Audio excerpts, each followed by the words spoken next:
वैसे तो अभी बिहार में तीसरे दौर का मतदान होना बाकी है, लेकिन देखने में ऐसा लग रहा है कि एनडीए या कहें कि बीजेपी, जेडीयू और अन्य एनडीए की दिग्गज पार्टियां या उनके स्टार प्रचारक चुनावी रण को छोड़कर भाग चुके हैं। जी हाँ, आप इस लाइन में समझ ही गए होंगे कि मैं किन नेताओं की बात कर रहा हूँ। बिहार चुनाव के नतीजे आने में अभी काफी समय है और अभी तो अंतिम चरण के मतदान होना भी बाकी है, लेकिन सत्ता पक्ष अभी से ही अपनी हार मानता हुआ लग रहा है। ये मैं अपनी तरफ से नहीं बोल रहा, बल्कि नेताओं के बयान कुछ यही दर्शाते हुए नजर आ रहे हैं। हम बात बीजेपी के दिग्गज नेता, देश की गृह मंत्री अमित शाह की बात कर रहे हैं। जी हाँ, अमित शाह आजकल पश्चिम बंगाल में बैठे हैं और पश्चिम बंगाल के चुनावों की अभी से तैयारियों में जुट गए हैं। शायद उन्हें ऐसा लगने लगा है कि बिहार उनके हाथ से अब जा चुका है, इसलिए अब वो अभी से अगले साल होने वाले पश्चिम बंगाल के विधानसभा चुनाव की तैयारियों में लग चुके हैं। तो वहीं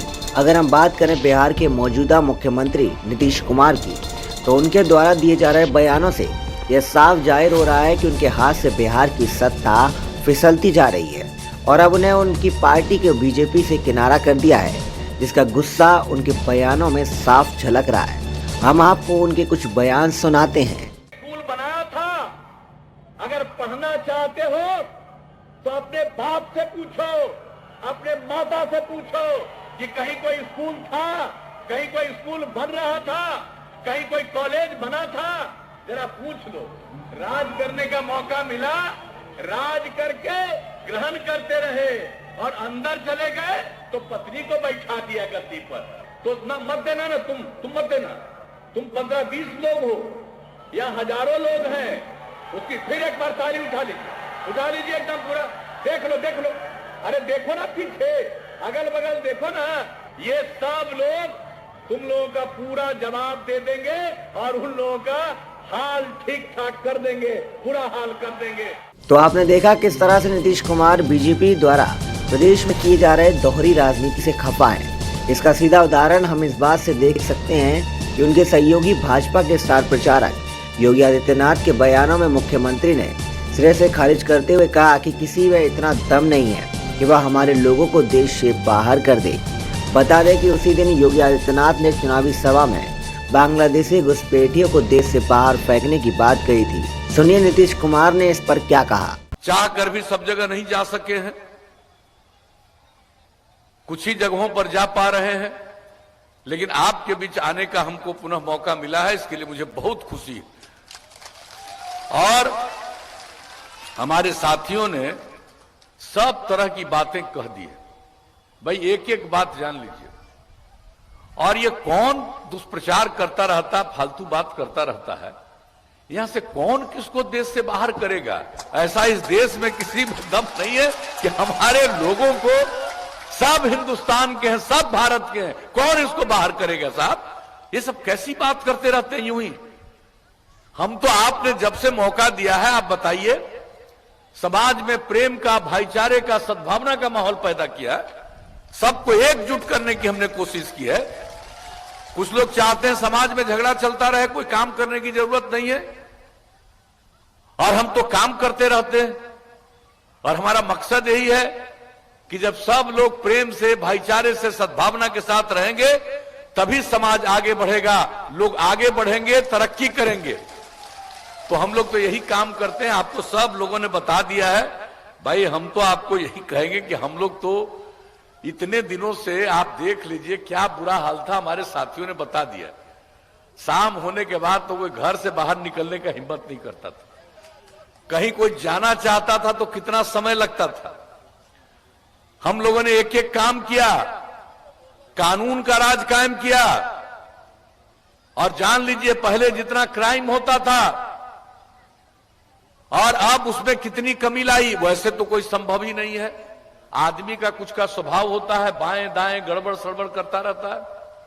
लेकिन इन सब चीजों के बावजूद जो इस पर बहुत हद तक काबू पाया गया, और आज जो पूरे देश का, हर राज्य का अलग अलग अपराध का, जो क्राइम का है आंकड़ा, फिगर प्रकाशित होता है, उसके हिसाब से जान लीजिए जो सबसे हाल का फिगर है, बिहार क्राइम के मामले में, अपराध के मामले में इस देश में इतनी बड़ी आबादी के बावजूद 23वें नंबर पर चला गया है। ये इतना क्राइम का कंट्रोल हम लोगों ने किया।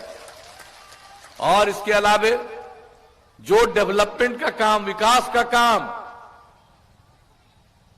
आप समझ लीजिए देश में सबसे अधिक विकास का दर है 12.84%, और प्रति व्यक्ति आमदनी में जो वृद्धि हर साल हो रही है वह है 10.52%। एक एक काम हमारे साथी ने बता दिया।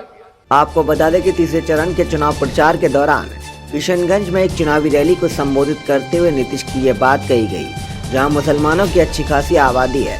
मुख्यमंत्री ने अपने संबोधन के दौरान अल्पसंख्यकों के कल्याण के लिए उनकी सरकार के द्वारा किए गए कार्यों का उल्लेख किया।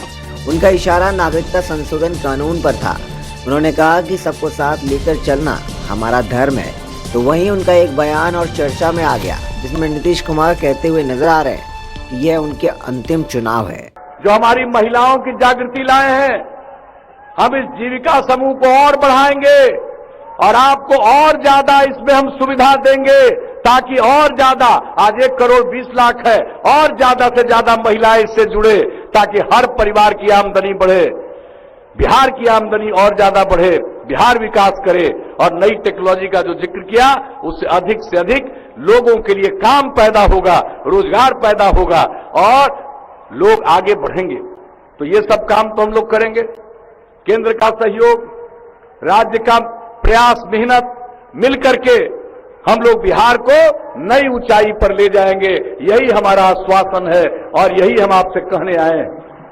आपने अब तक मौका दिया, मैं आपका शुक्रगुजार हूं।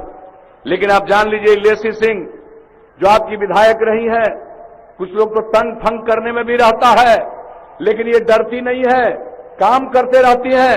और जो भी इलाके के लिए कोई जरूरी काम है उसके लिए ही सारा काम कराती है। मंत्री भी रही हैं और एक एक काम करवाती हैं, तनिक भी उपेक्षा नहीं करती है और समाज के हर तबके के लिए बात करती है। कोई भी समुदाय हो, हर किसी के लिए चिंता करती है, हर जात समुदाय के लोगों की चिंता करती है। ये नहीं है कि किसी खास की चिंता करती है और दूसरे की नहीं, सबके बारे में सोचती है, सबके लिए काम करती है। और सबसे बड़ी बात है, महिला है, आप सोच लीजिए इतना मेहनत करती है, तो सबका दायित्व है। हमारी बहनों का तो दायित्व है ही, भाइयों का भी दायित्व है, बच्चों का भी, बच्चियों का भी दायित्व है। सब लोग मिलकर के एकजुट होके तीर छाप के बगल का बटन दबा करके लेसी सिंह को भारी मतों से विजयी बनाइएगा, यही हम निवेदन करने आए। तो क्या, और जान लीजिए आज चुनाव का आखिरी दिन है, अब परसों चुनाव है और ये मेरा अंतिम चुनाव है। अंत भला तो सब भला। अब आप बताइए, वोट दीजिएगा ना इनको? हाथ उठा के बताइए। बहुत बहुत धन्यवाद। खैर, अब देखने में तो यही लगने लगा है कि सत्ता पक्ष के लोगों ने तेजस्वी यादव के आगे अपने हथियार डाल दिए और सिर्फ औपचारिकता के तौर पर चुनावी सभाएं कर रहे हैं।